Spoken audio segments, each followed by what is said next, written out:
He told me that one day, from his area of the cell, he saw the Brits come in with their big antiseptic hoses and hose down the cell. He described it to me in this way.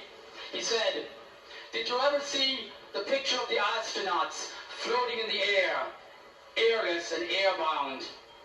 And that's what they did to Bobby Sands and his companions. They hosed them until their frail, dying bodies floated in the air and crashed to the ground.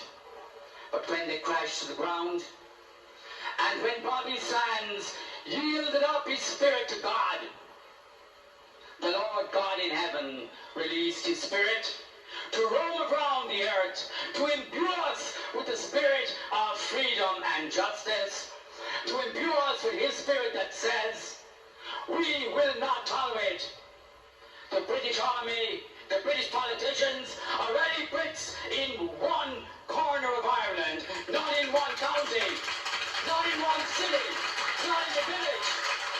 So in 1976, the British came up with a great strategy. They said, "It's embarrassing for us. We'll make all these people criminals. We'll give them a trial, a diplomat trial, no jury trial. You know, here you have to have a jury trial, so you have to prove guilt to fair and impartial members of the community. And sometimes fair and impartial members of the community will say, decide that people are innocent, particularly there's no proof." So they said, "We'll give you a diplomat court," meaning some judge in a wig who's there because he's favorably disposed to British rule and thinks everybody's against it is wrong, is going to decide your fate. About 80% of the cases there were based on confessions that were beaten out of people. And prisoners, first Kieran Nugent, who was a teenager, Fran McCann, and others, they felt that if they put on this criminal uniform, they would be betraying their struggle. The British wanted to dress them up in criminal uniforms, to take pictures, to show them that they now accepted that they were criminals, that there were no political prisoners, no legitimate struggle in Ireland. And these men and women prisoners in Armagh said, "No, we're not going to accept this. We're not going to betray our struggle as we're prisoners. We're not going to help you dress up and costume us and play it so that you can make us and use us against our own struggle." That's what that issue was about. So this goes on. The British try to make everybody accept those criminal uniforms. A plea was made from inside Long Kesh to America. And it came to Irish Northern Aid. They said, "You got to change. We need a lot of publicity about what's happening in Long Kesh. We need America to get involved. We need you to have a new publicity department, political action department, to work on this issue. We think that American pressure can make the difference so that we'll never go to a hunger strike." Well, after the 75 with Gone and Stag, we weren't impressed with what happened. We decided what we did anyway. We decided we had to do better if this came about again. And it was obviously happening with the Brits in Long Kesh.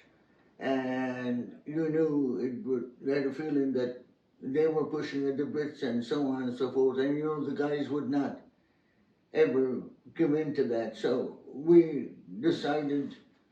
Then the 1980 hunger strike came, and again the typical reaction.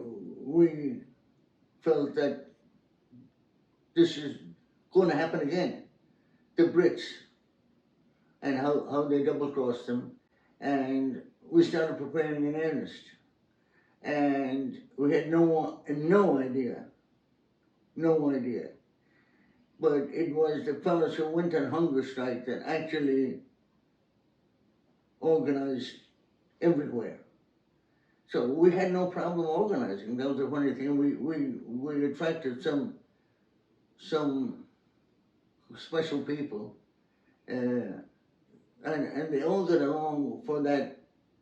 It was over a year, 1980 till the whole thing, 1981, and so on until the end. And they did a tremendous amount of work with all different people. There was no arguments, nothing.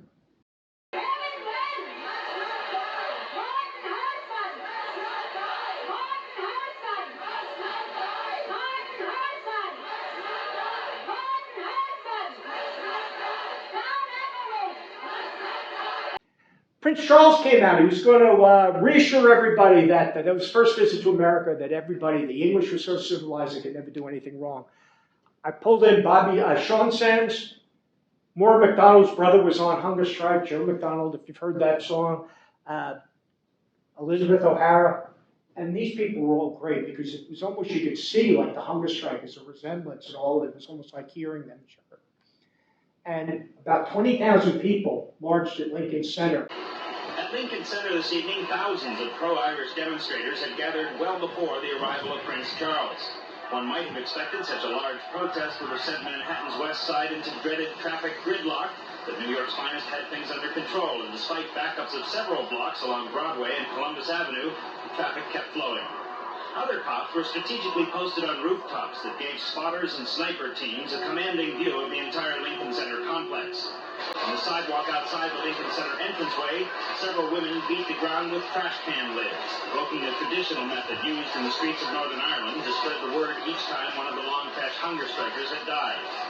Brothers and sisters of 3 of the dead hunger strikers and the sister of current hunger striker Joe McDonald, who has now fasted for 40 days, were flown to New York by the organizers of tonight's protest. 19-year-old Sean Sands, brother of the late Bobby Sands, sent a telegram to Prince Charles requesting a meeting to discuss why men are starving themselves to death in the H blocks. Prince Charles is a member of the royal family. He's renowned all over the world for being a humanitarian prince. So we regarded this and took it onto ourselves to address him formally and ask him to meet us under humanitarian grounds and peaceful means, and also in a neutral country. We thought maybe if we had addressed him and asked could we meet him in England, it wouldn't have been possible because England is not neutral ground. You're not getting anywhere here either. Exactly, we're very disappointed. The one that did the most work was the artist, Ryan Moore. He did all the things that you see there. And there were other people, school teachers, Kathy Myers, other people who, Father Burke, he did all the writing. And it just felt like that. It just, everybody, the guy that built the coffins, he was from, I don't know which local it was, and he got a group of people, and they built 10 coffins, they built 12 coffins. And tell us about the coffins, what you guys were doing then with those coffins, every time a hunger striker died. They were there sitting outside the consulate from the time the first Robbie Sands till the last, and they're growing. There was a row of 10 coffins, and the people stayed with them throughout the summer and the fall of 1981, and they became a fixture in New York. And when each hunger striker died, the coffin was taken to the United Nations. Yeah, and the huge crowd, a huge crowd for the Saturday, always on a Saturday, and back again, and put there.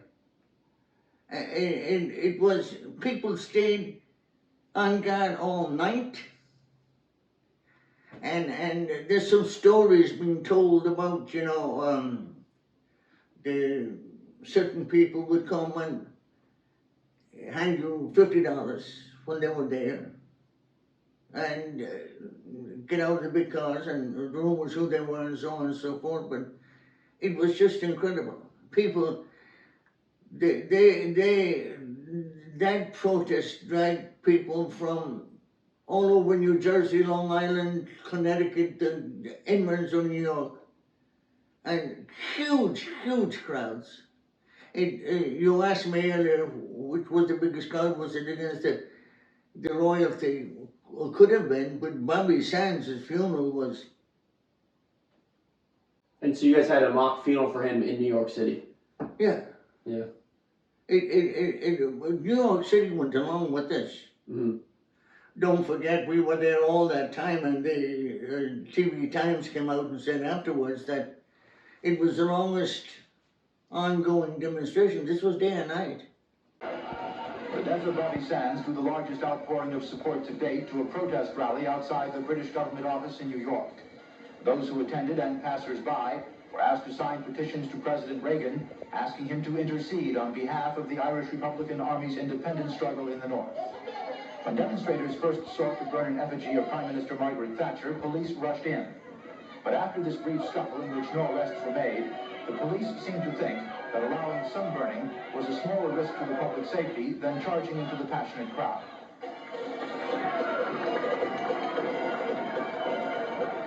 Hundreds of people participated in this demonstration this afternoon. Today, the symbolic coffin, the tribute to the now buried IRA leader Bobby Sands, was the center of the demonstration, almost directly under the 9th floor offices of the British Consulate on 3rd Avenue. Placards signaled the names of those who followed Bobby Sands into the hunger strike and who may also fast to the death. And it was the same, the big cities, well, the Republican city, of course, was always Philadelphia.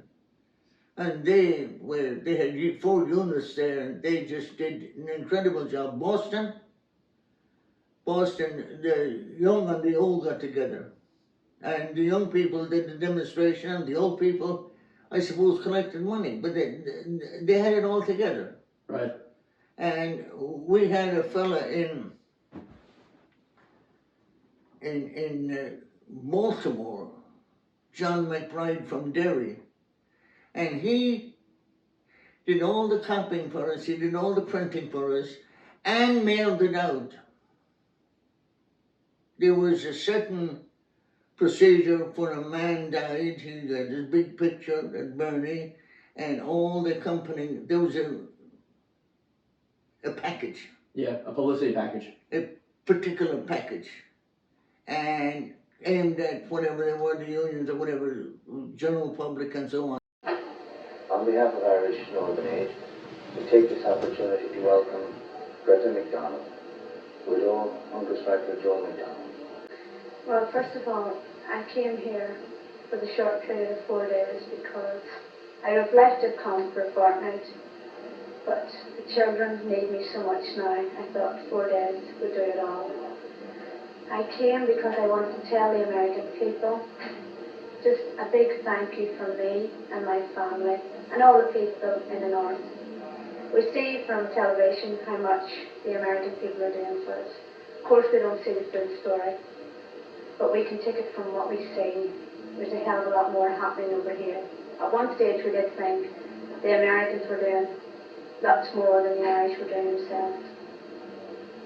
I went to one protest and the reception I got was horrific and the support is fantastic. I can't believe the support is as strong as it is. Well, I can only say this to the American people. I watched my husband Joseph for 63 days die on hunger strike, and the struggle was very, very hard. To watch someone you love very, very dearly give the ultimate sacrifice, which is life itself, is a very, very hard thing to do. But let me tell the people here, like so many other people, they only get the rough edge of what's happening to us, about the plastic bullets and the riots and everything else that happens just in Belfast.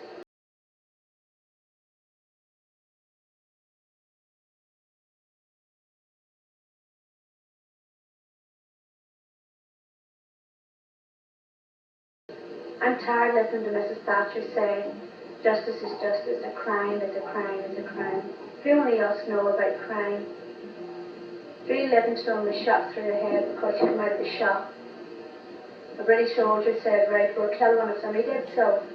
Where is that British soldier now? Is he up for murder? No. Not one of the British soldiers have ever been accused of murder or anything else. I tell you where that British soldier was. The next week, he went up to Twinbury. Caroline Kelly, another child, came out of the shop. She had a carton of milk in her hand. She got the head blown off as well. You've seen her face, but I've seen the back of her head. It was like an eggshell after being hit with a brick. She hadn't got any. So that is why the people got I watched Joe die in after 63 days. To protest about what I never ever thought. We are not animals. We are Irish and we are very, very proud. We are the outcome of a situation forced upon us by the British. But we lost. It was hard to believe with the effort people were putting into it. You didn't know why this didn't resonate somewhere. you know, I don't know, was it with the Almighty or what, who we were appealing to, we thought somebody would be impressed enough. We're up against a tremendous barrier, a conspiracy of silence originating from England and spreading throughout America. It takes something like Bobby Sands' murder to bring the people onto the streets. And it's unfortunate that the very same battle that Bobby Sands was waging 3 years ago still must be fought today. We still do not have the support of the Catholic hierarchy. We still do not have the support of the Irish government. We still do not have the support of the American State Department. But so long as the memory of Bobby Sands goes on, then we must carry the fight forward. And we must support those brave men and those brave women who are fighting in the streets of Belfast and Derry, who are fighting in the hills across Glen, who are standing up to the British Army, who are standing up to the RUC, and who are standing up to the UDR. And so long as they continue their fight, we must continue ours. And so long as that fight goes on, it's inevitable. The day will finally come when after 815 years, no British flag will ever again fly over Irish soil. These people feel that the oppression that's going on in Northern Ireland has gone on long enough. They've been demonstrating here for well over an hour, and they hope to be here just as long as the Prince is inside. This is Malachy McCreesh, the brother of Raymond McCreesh, who was the third of the hunger strikers to die. How do you feel about the turnout here today, Malachy? Well, I feel that the turnout here today has actually amazed me, and whenever I go back home, hopefully no hunger strikers will have died by then, but it'll give them tremendous courage. Malachy, if you could speak to Prince Charles, what would you say? Well, we had actually hoped to speak to Prince Charles, but unfortunately it doesn't seem as if he's going to meet with us. But if we had the chance to speak to him, we'd like to inform him of the truth of what the situation in his block actually is. We are here as a pledge and a commitment that the things that those men died for, the freedom of Ireland, will be a reality. That we will be here at gatherings like this, that we will be there to support financially the families of Irish political prisoners, we'll be there to support with publicity and promote an American awareness of the nature of British rule, which has caused a long conflict, which has caused so much suffering over the last 8 centuries in Ireland. That we'll be there to support the goal of a free and independent Ireland is the only basis of peace, the only type of Ireland which can have no peace because it can support equal rights for all Irishmen and women equally.